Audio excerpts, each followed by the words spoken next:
নমস্কাৰ আজি আমি এই ভিডিঅ'টোত আগন্তুক হাইস্কুল শিক্ষান্ত পৰীক্ষাৰ বাবে দশম শ্ৰেণী গণিতৰ সম্ভাৱিতা নামৰ পাঠটোৰ পৰা আহিব পৰা কিছুমান ইম্পৰ্টেন্ট এমসিকিউ কুৱেশ্যন আলোচনা কৰিম। ইতিমধ্যে আমাৰ চেনেল লেছ অপছত বিভিন্ন পাঠৰ এমসিকিউ কুৱেশ্যনৰ ভিডিঅ' আপলোড কৰি থোৱা হৈছে। সেই ভিডিঅ'বোৰৰ লিংক এই ভিডিঅ'টোৰ তলত ডেছক্ৰিপশ্যনত দি দিম। সেই ভিডিঅ'বোৰ তোমালোকে গৈ চাব পাৰা। গতিকে আহাচোন আজি আমাৰ এই ভিডিঅ'টো আৰম্ভ কৰোঁ। ইয়াত প্ৰথম কুৱেশ্যনটোত কোৱা হৈছে এটা পাখাগুটি এবাৰ মাৰি পঠিয়ালে মৌলিক সংখ্যা পোৱাৰ সম্ভাৱিতা কিমান হ'ব? The probability of getting a prime number if a dice is thrown once. মানে এটা পাখাগুটি কক বা এটা লুডুগুটি কক কথা একেটাই। যদিহে আমি এটা পাখাগুটি বা এটা লুডুগুটি মাৰি পঠিয়াও ওলাব পাৰে কি কি? আইদাৰ 1 ওলাব, নহয়তো 2 ওলাব, নহয়তো 3 ওলাব, নহয়তো 4 ওলাব, নহয়তো 5 ওলাব, নহয়তো 6 ওলাব। ওলাব পৰা টোটাল চান্স কেইটা আছে? টোটাল মানে স্যাম্পল স্পেচত কেইটা এলিমেন্ট আছে? 6টা। গতিকে তলত আমাৰ 6 আহিব। আৰু ইয়াৰ ভিতৰত মৌলিক সংখ্যা কি কি? যিহেতু আমাক মৌলিক সংখ্যা পোৱাৰ সম্ভাৱিতা সুধিছে। মৌলিক সংখ্যা মানে কি আছিল? যিবোৰ সংখ্যাৰ উৎপাদক 1 আৰু সংখ্যাটো নিজেই। ইয়াৰ ভিতৰত মৌলিক সংখ্যা হ'ল 2, ঠিক একেদৰে 3, ঠিক একেদৰে 5। আমি জানো যে 1 মৌলিকো নহয় যৌগিকো নহয়। গতিকে এই 1 ৰ পৰা 6 ভিতৰত মৌলিক সংখ্যা কি কি হ'ব? 2, 3, 5। গতিকে মৌলিক সংখ্যা পোৱাৰ সম্ভাৱিতা সুধিছে। গতিকে মৌলিক সংখ্যা যেহেতু 3 আছে ওপৰত আমি 3 লিখিব লাগিব। গতিকে আমাৰ নিৰ্ণয় সম্ভাৱিতা কিমান হ'ব? 3/6। কিন্তু ইয়াত কটাকটি কৰিব পাৰো যেহেতু গতিকে কটাকটি কৰিলে কি হ'ব? 3 ক 3 এবাৰ কাটিম, 6 ক 3 দুবাৰ কাটিম। গতিকে ফাইনেল আনসাৰ হ'ব 1/2। probability কিমান হ'ব? 1/2। that means option B correct। এতিয়া নেক্সট কুৱেশ্যনটোলৈ আগবাঢ়ো। ইয়াত কোৱা হৈছে তলৰ কোনটো এটা ঘটনাৰ সম্ভাৱিতা হ'ব পাৰে? which can be a probability of an event। ধৰি লওঁ মই যদি এটা ঘটনাক ই বুলি ধৰি লওঁ তেন্তে তাৰ সম্ভাৱিতাক আমি p of e বুলি কওঁ। আৰু কোনো এটা ঘটনাৰ সম্ভাৱিতা সদায় 1 বা 1তকৈ সৰু হ'ব লাগিব আৰু সদায় 0 বা 0তকৈ ডাঙৰ হ'ব লাগিব। কোনো এটা ঘটনাৰ সম্ভাৱিতা এই মানে ইন্টাৰভেলটোৰ ভিতৰত লাই কৰিব লাগিব। কেতিয়াও কোনো এটা ঘটনাৰ সম্ভাৱিতা 1তকৈ বেছি হ'ব নোৱাৰে, ঠিক একেদৰে 0তকৈ কম হ'ব নোৱাৰে। ঠিক আছে। গতিকে ইয়াত চোৱাচোন, ইয়াত যদি এইটো আমি সিম্পলিফাই কৰোঁ এইটো 1তকৈ সৰু ভ্যালু হয়। যদি আমি 2ক 5 এৰে ডিভাইড কৰোঁ 1তকৈ সৰু ভ্যালু পাম। গতিকে এইটো সম্ভাৱিতা হ'ব পাৰে। কিন্তু ইয়াত চোৱাচোন -1.5 মানে 0তকৈ সৰু ভ্যালু। দ্যাট মিন্স ঋণাত্মক। কোনো এটা ঘটনাৰ সম্ভাৱিতা ঋণাত্মক হ'ব নোৱাৰে। এইটো পাৰে, এইটো নোৱাৰে, ঠিক একেদৰে এইটো নোৱাৰে। কোনো এটা ঘটনাৰ সম্ভাৱিতা 1তকৈ বেছি হ'ব নোৱাৰে। গতিকে এইটো নোৱাৰে। ঠিক একেদৰে এইটো 3/2 মানে তোমালোকে হৰণ কৰিলে গম পাবা এইটো হ'ব 1/5। 1.5 দ্যাট মিন্স 1তকৈ ডাঙৰ। গতিকে এইটো হ'ব নোৱাৰে। যিহেতু ইয়াত সুধিছিলে পাৰে, গতিকে কোনটো পাৰে? অপচন এ। অপচন এ কাৰেক্ট। 2/5 এইটো পাৰে। কাৰণ ইয়াৰ মানটো যদি তুমি ক্যালকুলেট কৰা 1তকৈ সৰু ভ্যালু এটা পাবা। গতিকে অপচন এ কাৰেক্ট হ'ব। নেক্সট কুৱেশ্যনটোত কৈছে এজোৰ মুদ্ৰা টছ কৰিলে এটা মুণ্ড পোৱাৰ সম্ভাৱিতা কিমান হ'ব? If a pair of coin is tossed, the probability of getting a head is okay। এজোৰ মুদ্ৰা যদি একেলগে টছ কৰোঁ তেন্তে কি কি ওলাব পাৰে? 4টা পসিবিলিটি হ'ব পাৰে। এতিয়া সেইকেইটা লিখিবা কেনেকৈ? তুমি ইয়াক এনেকৈ ভাবি ল'বা, ধৰি লোৱা এটা মুদ্ৰা তুমি এখন হাতত লৈছা, এটা মুদ্ৰা তুমি এখন হাতত লৈছা। সেইকেইটাক তুমি একেলগে মাৰি দিছা ওপৰলৈ। তেতিয়া কি হ'ব পাৰে? আইদা প্ৰথম হাতত থকা মুদ্ৰাটো হেড শ্ব' কৰিছে আৰু দ্বিতীয় হাতত থকা মুদ্ৰাটো হেড শ্ব' কৰিছে। সেইটো হ'ব পাৰে। হয়তো কি হ'ব পাৰে? প্ৰথম হাতত থকা মুদ্ৰাটো হেড শ্ব' কৰিছে, দ্বিতীয় হাতত থকা মুদ্ৰাটো হেড শ্ব' কৰিছে। এইটো হ'ব পাৰে। নহয়তো কি হ'ব পাৰে? ধৰি লোৱা তুমি এইখন হাতত এটা মুদ্ৰা লৈছিলা, এখন হাতত এটা মুদ্ৰা লৈছিলা, মাৰি পঠিয়াইছিলা। ধৰি লোৱা প্ৰথম হাতত থকা মুদ্ৰাটো হেড শ্ব' কৰিলে বা দ্বিতীয় হাতত থকা মুদ্ৰাটোৱে টেইল শ্ব' কৰিলে। সেইটো হ'ব পাৰে। গতিকে হেড এচ টি হ'ব পাৰে। নহয়তো প্ৰথম হাতত থকা মুদ্ৰাটোৱে টেইল শ্ব' কৰিছে আৰু দ্বিতীয় হাতত থকা মুদ্ৰাটোৱে হেড শ্ব' কৰিছে। সেইটো হ'ব পাৰে। নহয়তো কি হ'ব পাৰে? প্ৰথম হাতত থকা মুদ্ৰাটোৱে টেইল শ্ব' কৰিলে আৰু দ্বিতীয় হাতত থকা মুদ্ৰাটোৱে টেইল শ্ব' কৰিলে। গতিকে কি হ'ব পাৰে? এইটো হ'ব পাৰে। গতিকে এই 4টাই পসিবিলিটি আছে। দুটা মুদ্ৰা যদি আমি একেলগে টছ কৰোঁ তেন্তে স্যাম্পল স্পেচত এইকেইটা এলিমেণ্টে আহিব। SS, ST, TS, TT। এইটো তুমি এনেকৈ ভাবিবা, এখন হাতত এটা মুদ্ৰা লৈছোঁ, আনখন হাতত এটা মুদ্ৰা লৈছোঁ, একেলগে মাৰি পঠিয়াইছোঁ। তেতিয়া কি হ'ব পাৰে? প্ৰথম হাতত থকা মুদ্ৰাটো হেড শ্ব' কৰিব বা আৰু দ্বিতীয় হাতত থকা মুদ্ৰাটোৱে হেড শ্ব' কৰিব। সেইটো হ'ব পাৰে। নতুবা প্ৰথম হাতত থকা মুদ্ৰাটো হেড শ্ব' কৰিব, দ্বিতীয় হাতত থকা মুদ্ৰাটোৱে টেইল শ্ব' কৰিব। সেইটো হ'ব পাৰে। নতুবা প্ৰথম হাতত থকা মুদ্ৰাটোৱে টেইল শ্ব' কৰিব, দ্বিতীয় হাতত থকা মুদ্ৰাটোৱে হেড শ্ব' কৰিব। সেইটো হ'ব পাৰে। নহয়তো দুইখন হাতত থকা মুদ্ৰাটোৱে ধৰি লোৱা টেইল শ্ব' কৰিছে। সেইটো হ'ব পাৰে। ইয়াতকৈ বেলেগ কিবা পসিবিলিটি আছে নেকি? নাই। গতিকে স্যাম্পল স্পেচত কেইটা এলিমেণ্ট আছে? 4টা আছে। গতিকে তলত 4 আহিব। ইয়াত আমাক কি সুধিছে? এটা মুণ্ড পোৱাৰ সম্ভাৱিতা কিমান? মুণ্ড মানে টেইল। এটা মুণ্ড ক'ত ক'ত আছে? এইটো, ইয়াত এটা মুণ্ড পাইছোঁ, এইটো। ইয়াত আমি এটাও মুণ্ড পোৱা নাই, ইয়াত দুটা মুণ্ড পাইছোঁ। গতিকে আমাৰ ফেভাৰেবল কেছ কিমান? 2। গতিকে ওপৰত আহিব 2। গতিকে 2/4 ক্যালকুলেশ্যন কৰিলে কিমান পাম? 1/2। ফাইনেল আনসাৰ কিমান? 1/2। Option C correct. এতিয়া নেক্সট কুৱেশ্যনটোলৈ আগবাঢ়ো। ইয়াত কৈছে ভালদৰে টচিওৱা এজু তাজপাতৰ পৰা যাদৃচ্ছিকভাৱে বাছনি কৰি এটা টেক্কা পোৱাৰ সম্ভাৱিতা কিমান হ'ব The probability of getting an ace from a well shuffled deck of cards. Okay. তাজপাতৰ পেকেটটাত আমাৰ কিমানখন কাৰ্ড থাকে আমি হেতু কথা সকলোৱে জানো এবাৰ তাজপাতৰ পেকেটৰ কথা এবাৰ চাই লওঁ তাজপাতৰ পেকেটটাত আমাৰ 52খন কাৰ্ড থাকে টোটাল কেইখন কাৰ্ড থাকে 52খন কাৰ্ড থাকে এইখিনি কথা মই অকমান ৰিভাইজ কৰি দিছো তোমালোকক 52খন কাৰ্ডৰ টোটাল 4টা ভাগ থাকে কেইটা ভাগ থাকে 4টা ভাগ এটা সাপোজ এটো ভাগ এটা ভাগ এটো এটা ভাগ এটো এটা ভাগ এটো এটা কয় স্কাপন এটা কয় হৰটন এটা কয় ৰোহিতন এটা কয় শিয়তন ঠিক আছে আৰু তাৰ ভিতৰত দুটা ভাগ ৰঙা হয় আৰু দুটা ভাগ কোলা হয় তাৰ ভিতৰত দুটা ভাগ কি হয় ৰঙা হয় দুইলা দুটা ৰঙা ৰেড আৰু দুটা ভাগ কি হয় কোলা হয় মানে পাতবোৰ ৰঙা হ'ব দুটা ভাগৰ পাতবোৰ ৰঙা হ'ব দুটা ভাগৰ পাতবোৰ কোলা হ'ব দেখো আৰু তাজপাতৰ পেকেটটাত থকা পাতৰ ডিস্ট্ৰিবিউশনটো কেনেকুৱা এতিয়া আমি হেতু চাম তাজপাতৰ পেকেটটা ধৰিলে আমি যিকোনো এটা ভাগ লৈছো ধৰিলে আমি প্ৰথম এটোৱে ভাগ লৈছো সাপোজ স্কাপন বা হৰটন কিবা এটা যিকোনো এটা ভাগ লৈছো এটা ডিস্ট্ৰিবিউশনটো যেনেকুৱা হ'ব বাকিখিনিটো একেই হ'ব ঠিক আছে এতিয়া ধৰিলা প্ৰথম কাৰ্ডখন আমাৰ ৰজা হয়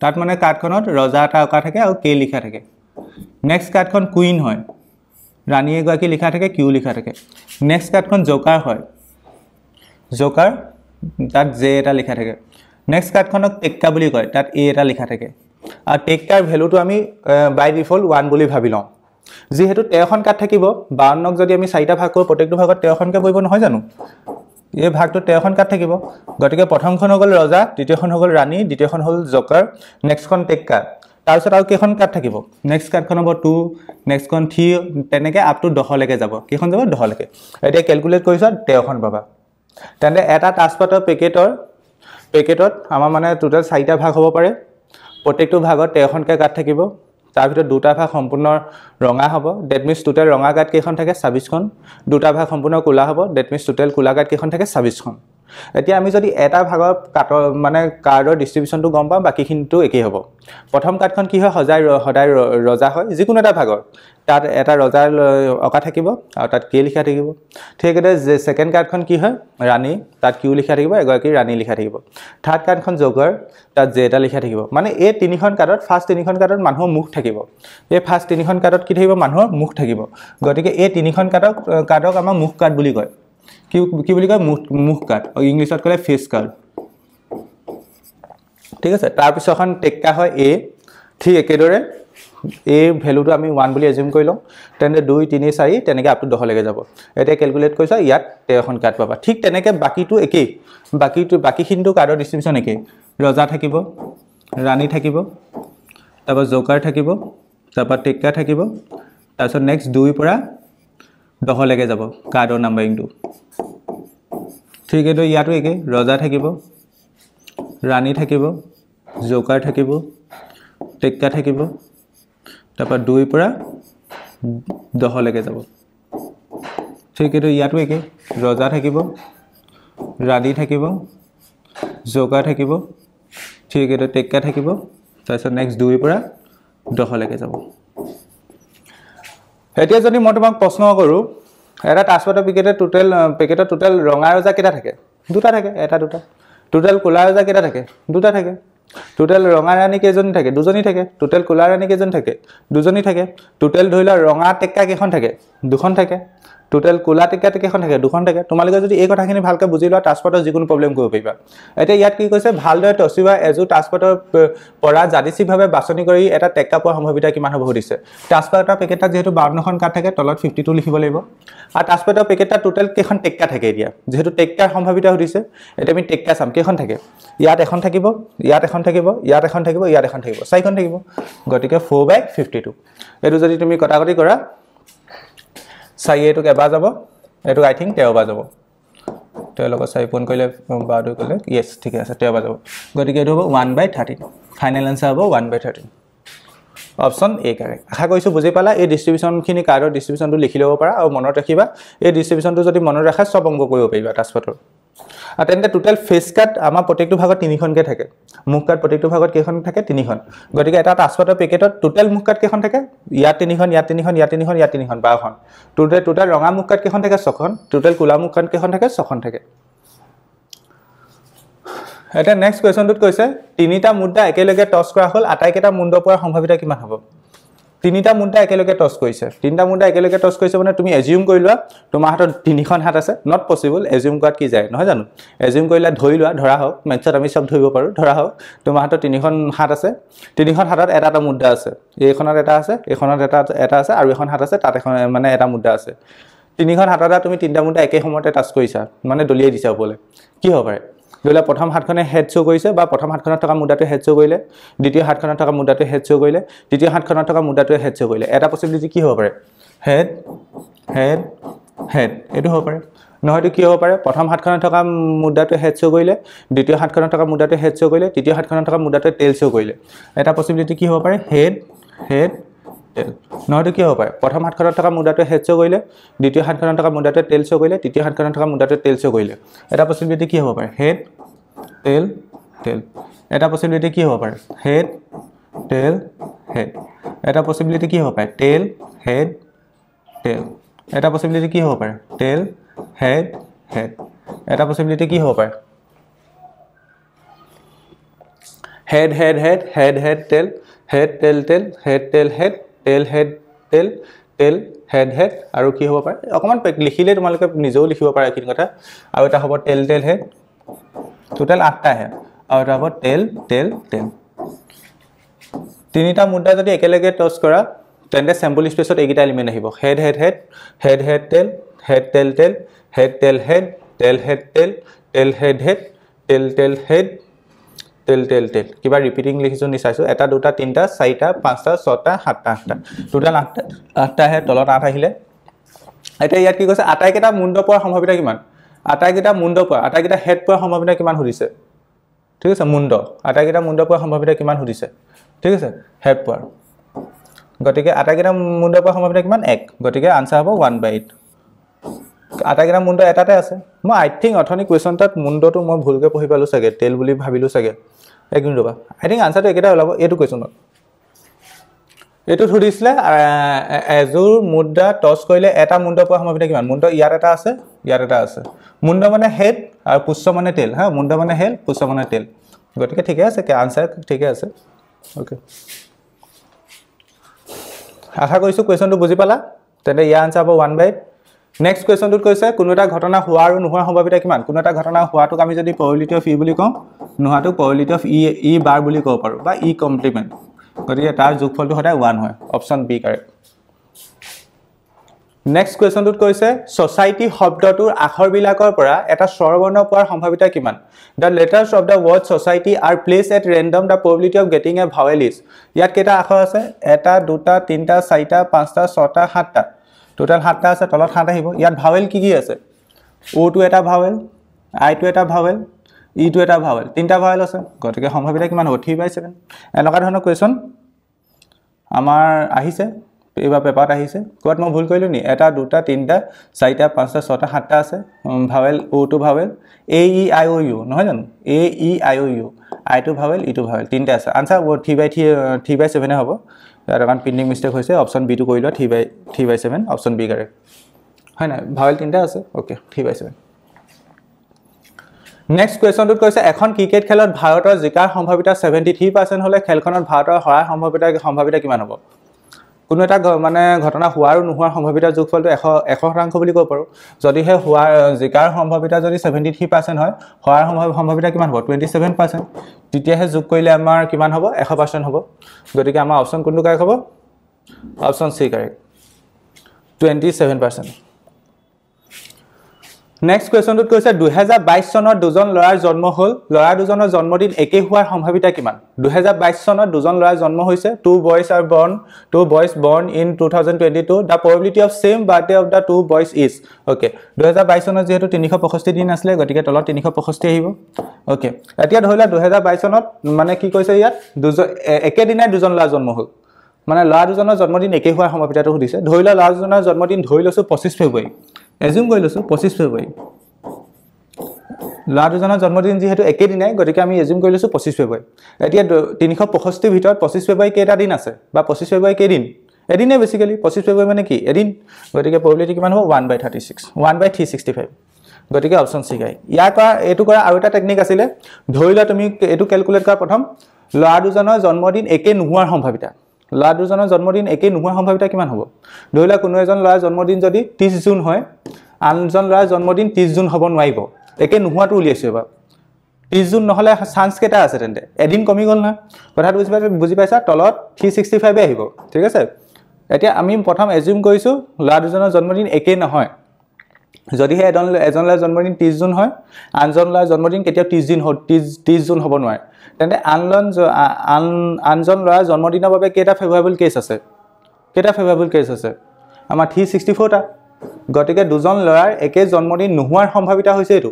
364/365 এতিয়া তেন্তে আমি কি কৰিব লাগে হোৱাটো একে জন্মদিন হোৱা গতিকে একপা সাবট্ৰেক্ট কৰি দিয়া এটো 364/365 এনেকে ক্যালকুলেশন কৰিলে তুমি একেটাই পাবা 1/365 পাবা আশা কৰিছো বুজি পালা এই কোৱেশ্চনটো কাৰেক্ট অপচন কি হ'ব সি হ'ব এতিয়া নেক্সট কোৱেশ্চনটোত কৈছে এটা ঘটনা ইৰ বাবে তলৰ কোনটো সত্য কোনো এটা ঘটনাৰ সম্ভাৱিতা কি হয় মই অলপ আগত বুজাইছিলো কোনো এটা ঘটনাৰ সম্ভাৱিতা সদায় 1 বা 1তকৈ সৰু হ'ব বা 0 বা 0তকৈ সদায় ডাঙৰ হ'ব অপচন ডি কাৰেক্ট নেক্সট কোৱেশ্চনটোত কৈছে কোনো এটা ঘটনাৰ সম্ভাৱিতা p of e হলে তলৰ কোনটো সত্য একে ধৰণৰ কোৱেশ্চনে হয় সেম টু সেম একে okay if p of e denotes the probability of an event then আমাৰ অপচন সি কাৰেক্ট নেক্সট কোৱেশ্চনটোত কৈছে 52 টা কাৰ্ডযুক্ত টাস্কপাতৰ পৰা এটা কাৰ্ড টনা হল কাৰ্ডটো ৰঙা মুখ কাৰ্ড হোৱাৰ সম্ভাৱিতা কিমান হ'ব মই টাস্কপাতৰ কথা গুটেখিনি বুজাই দিলো টাস্কপাতৰ পেকেটটা টোটাল 52 খন কাৰ্ড থাকে তলত 52 আহিব ৰঙা মুখ কাৰ্ড কেটা থাকে ৰঙা মুখ কাৰ্ড প্ৰত্যেকটো ভাগত তিনটাকে মুখ তিনিখন মুখ কাৰ্ড থাকে গতিকে ৰঙা মুখ কাৰ্ড কেখন হ'ব 6খন হ'ব 6/52 6/52 যদি মই কটাকটি কৰো এটো 2 এ কাটিলে 3 হ'ব 2 এ কাটিলে 26 গতিকে 3/26 অপচন এ কাৰেক্ট আই থিংক নহয় জানো টোটাল ৰঙা মুখ কাৰ্ড কেখন থাকে 6খন গতিকে 6 আহিলে তলত 52 2 এ কাটিলো 26 ওকে অপচন এ কাৰেক্ট নেক্সট কোৱেশ্চনটোত কৈছে এটা লুডু গুটি টস কৰিলে তিনিতকৈ সৰু মৌলিক সংখ্যা পোৱাৰ সম্ভাৱিতা কিমান হ'ব লুডু গুটি এটা মাৰি পঠিয়ালে আইডিয়া 1 ওলাব নহয়তো 2 নহয়তো 3 নহয়তো 4 নহয়তো 5 নহয়তো 6 গতিকে তলত আহিব 6টা পসিবিলিটি আছে ইয়াত কৈছে তিনিতকৈ সৰু মৌলিক সংখ্যা পোৱাৰ সম্ভাৱিতা কি তিনিতকৈ সৰু এটাই মৌলিক সংখ্যা হৈছে এটো আছে হেতু হৈছে 2 গতিকে আমাৰ সম্ভাৱিতা কিমান হ'ব 1/6 অপচন এ কাৰেক্ট নেক্সট কোৱেশ্চনটোত কৈছে তলৰ কোনটো এটা ঘটনা সম্ভাৱিতা হ'ব নোৱাৰে কোনো এটা ঘটনা সম্ভাৱিতা কেতিয়াও একতকৈ বেছি হ'ব নোৱাৰে গতিকে অপচন এ কাৰেক্ট এতিয়া বহুতে ভাবিছা চাগে এটোটো একতকৈ বেছি নহয় এটো একতকৈ বেছি নহয় এটো পাৰ্চেন্টেজত আছে লিখিলে আমি এটো কেনেকৈ লিখিম 15/100 গতিকে এটো আনসাৰ আহিব 0.15 গতিকে এটো একতকৈ সৰু ভ্যালু হয় নট ডাঙৰ নেক্সট কোৱেশ্চনটোত কৈছে এটা লুডু গুটি এবাৰ টস কৰিলে যুগ্ম সংখ্যা পোৱাৰ সম্ভাৱিতা কিমান হ'ব এটা লুডু গুটি 6টা হেৰি থাকে পসিবিলিটি থাকে যুগ্ম সংখ্যা 3টা থাকে 3/6 গতিকে 1/2 অপচন এ কাৰেক্ট নেক্সট কোৱেশ্চনটোত কৈছে তলৰ কোনটো এটা ঘটনা সম্ভাৱিতা হয় কোনো এটা ঘটনা সম্ভাৱিতা কেতিয়াও ঋণাত্মক হ'ব নোৱাৰে কোনো এটা ঘটনা সম্ভাৱিতা কেতিয়াও একতকৈ বেছি হ'ব নোৱাৰে কোনো এটা ঘটনা সম্ভাৱিতা কেতিয়াও একতকৈ বেছি হ'ব নোৱাৰে কাৰণ এটো একতকৈ বেছি হ'ব গতিকে এটো নহয় গতিকে অপচন এ কাৰেক্ট হ'ব ইয়াত ডাঙৰ তলটো ডাঙৰ ওপৰটো সৰু গতিকে এটো একতকৈ সৰু ভ্যালু আহিব নেক্সট কোৱেশ্চনটোত কৈছে যদি কোনো এটা ঘটনা ঘটাৰ সম্ভাৱিতা p হয় তেন্তে ঘটনাটো নঘটাৰ সম্ভাৱিতা কিমান হ'ব কোনো এটা ঘটনা ঘটা আৰু নঘটাৰ সম্ভাৱিতা যোগফল 1 হয় যদি হে ঘটাৰ সম্ভাৱিতা p হয় গতিকে নঘটাৰ সম্ভাৱিতা কিমান হ'ব 1 - p হ'ব গতিকে 1 - p option B correct next কোৱেশ্চনটোত কৈছে এখন খেলত বিজয়ী হোৱাৰ সম্ভাৱিতা 0.4 হলে খেলখনত পৰাজিত হোৱাৰ সম্ভাৱিতা কিমান হ'ব কোনো এখন খেলত জয় হোৱা আৰু পৰাজয় হোৱাৰ সম্ভাৱিতা যোগফলটো 1 হ'ব লাগিব জয় হোৱাটো মই p of e বুলি কৈছো পৰাজয় হোৱাটো p of e বুলি কৈছো জয়ী হোৱাৰ সম্ভাৱিতা 0.4 গতিকে ইয়াত 0.4 বহালো প্লাস p of e বাৰ এটো হোৱাৰ সম্ভাৱিতা পৰাজিত হোৱাৰ সম্ভাৱিতা কিমান হ'ব তেন্তে p of e bar is equal to 1 - 0.4 that means এটো হ'ব 0.6 option B correct next question তলৰ কোনটো এটা ঘটনা সম্ভাৱিতা হ'ব নোৱাৰে কোনো এটা ঘটনা সম্ভাৱিতা কেতিয়াও ঋণাত্মক হ'ব নোৱাৰে গতিকে অপচন বি কাৰেক্ট এটো যদিও বা 8তকৈ ডাঙৰ একতকৈ ডাঙৰ নিচা দেখিছা এটো একতকৈ সৰু হয় কাৰণ এটো 8/100 হয় 8/100 মানে 0.08 গতিকে আমাৰ অপচন বি কাৰেক্ট নেক্সট কোৱেশ্চনটোত কৈছে এটা পৰীক্ষা কাৰ্যৰ পৰা পোৱা আটাইবোৰ ঘটনাৰ সম্ভাৱিতাৰ সমষ্টি কিমান হ'ব কোনো এটা পৰীক্ষাৰ পৰা পোৱা আটাইবোৰ ঘটনাৰ প্ৰাথমিক ঘটনাৰ সম্ভাৱিতা সমষ্টি 1 হয় the sum of the probability of all the events of an experiment is 1 গতিকে অপচন কোনটো গায় অপচন সি গায় এটা নেক্সট কোৱেশ্চনটোত কৈছে এটা অসম্ভৱ ঘটনাৰ সম্ভাৱিতা কিমান কোনো এটা ঘটনা অসম্ভৱ that means impossible হলে ঘটনাটো কেতিয়াও নঘটে that means তাৰ সম্ভাৱিতা কিমান হ'ব 0 হ'ব অপচন বি কাৰেক্ট নেক্সট কোৱেশ্চনটোত কৈছে নিশ্চিত ঘটনাৰ সম্ভাৱিতা কিমান নিশ্চিত ঘটনা ঘটিবই 100% গতিকে অপচন সি কাৰেক্ট নেক্সট কোৱেশ্চনটো লাগবহু ডেট মিন্স নেক্সট কুৱেশ্যন নাই, ইমানকেইটা আছিলে। আশা কৰিছোঁ এই ভিডিঅ'টো যিখিনি কুৱেশ্যন ইনক্লুড কৰিলোঁ ভাল পালা। এইখিনিতে তোমালোকক আৰু এটা কথা জনাই থওঁ, আমাৰ চেনেলটো সাপেক্ষে এটা এপ আছে, নিশ্চয় সকলোৱে জানা। সেই এপটোত এনেকুৱা চেপ্টাৰ ৱাইজ MCQ ৰিলেটেড এটা কোৰ্চ আছে, তোমালোকে ইচ্ছা কৰিলে চাবগৈ পাৰা। তাত মই প্ৰত্যেকটো চেপ্টাৰ MCQ ডিছকাছ কৰি থৈছোঁ, আৰু MCQটোত মই যিটো PDF ইউজ কৰোঁ সেই PDF টো তাত প্ৰভাইড কৰা হয়, লগতে প্ৰভাইড কৰা হয়। তোমালোকে মানে নিলিখিলেও মানে PDF টো এক্সেছ কৰিব পাৰিবা। প্ৰত্যেকটো চেপ্টাৰ আছে, আৰু তাত মানে ইউটিউবত কিছুমান আমি ভিডিঅ' দিব নোৱাৰোঁ বা কিছুমান MCQ দিয়াত ৰেষ্ট্ৰিকশ্যন থাকে নহয় জানো, কিছুমান কিতাপৰ MCQ ডিছকাছ কৰা বা কিছুমান কৰাত মানে ডিছকাছ কৰাত প্ৰব্লেম হয়। গতিকে তেনেকুৱা ধৰণৰ কিছুমান MCQ তাত ডিছকাছ কৰা হয়। গতিকে কোনোবাই যদি ইচ্ছা কৰে সেইটো চাব পাৰা, বা ইচ্ছা কৰিলে জইন হ'ব পাৰা। কেনেকৈ জইন হ'ব লাগে তাৰ কাৰণে মই এটা ভিডিঅ' এই ভিডিঅ'টোৰ তলত ডেছক্ৰিপশ্যনত দি দিম, বা তাত এটা ভিডিঅ' লিংক দিয়া থাকিব। সেই ভিডিঅ'টোৰ দ্বাৰা গৈ তোমালোকে চাব পাৰা একচুৱেলি এপটোত কেনেকৈ জইন হ'ব লাগে। যদিহে চাই লোৱা সকলোৱে এপটোত জইন হ'ব পাৰিবা, বা সেই কোৰ্চটোত জইন হ'ব পাৰিবা। আই থিংক বহুতৰ মোবাইলত এপটো আছেই চাগে, বাট কোৰ্চটোত কেনেকৈ জইন হ'ব লাগে মই তাৰ এটা ডেমো ভিডিঅ' দি দিম, তোমালোকে চাই ল'ব পাৰা। আৰু এটা নতুন ভিডিঅ' তোমালোকৰ লগত পুনৰ দেখা দেখি হ'ম, তাত এটা বেলেগ চেপ্টাৰ MCQ ভিডিঅ' মানে MCQ ডিছকাছ কৰিম। আজি ভিডিঅ'টো চোৱাৰ বাবে সকলোকে ধন্যবাদ জনাইছোঁ।